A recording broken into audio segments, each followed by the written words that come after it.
A shadow person, also known as shadow figure, shadow being, or black mass, is the perception of a patch of shadow as a living, humanoid figure, particularly as interpreted by believers in the paranormal or supernatural as the presence of a spirit or other entity.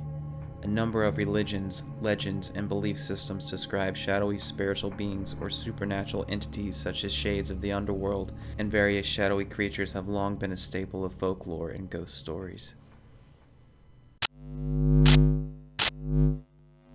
When I was 14, my family and I fell on hard times. We got kicked out of our house and ended up in emergency housing.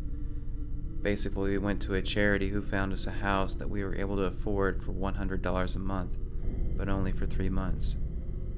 That summer, my mom and stepdad separated temporarily, and my 3 younger siblings would go to my stepdad's for a week or so, then come back to my mom and me. There was something off about this house.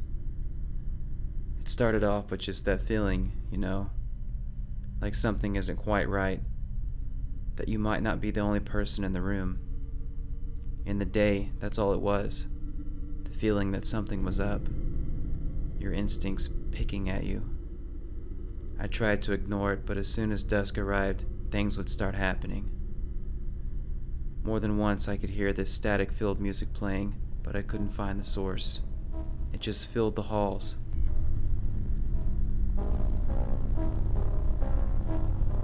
I heard whispering and went into my sister's room. In the closet, I saw a pair of eyes that looked at me and disappeared. My brother spent one night in the house and didn't come back. In my room, I could never win. On one wall, a mirror. When I flipped over to face the window, I watched tall shadow figures pace in front of it. In my mother's room, the same shadow figures paced in circles around her room. One night, she and I sat up for 2 hours in her bed watching these shadows. She was strongly religious and didn't know what to make of it.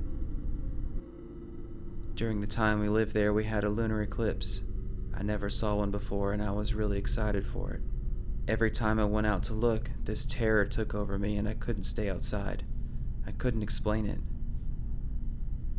When the moon was fully cloaked, I went outside, looked up, but my head suddenly snapped down and to the left.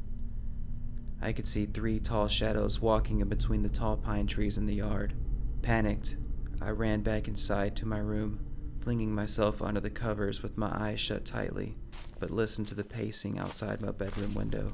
I suffered through 3 months of this. We moved out at the end of the summer into a new house. My mom and stepdad got back together, and I was with my younger siblings again. We all agreed that the house on Acorn Street was haunted, and I still get chills when we drive by it.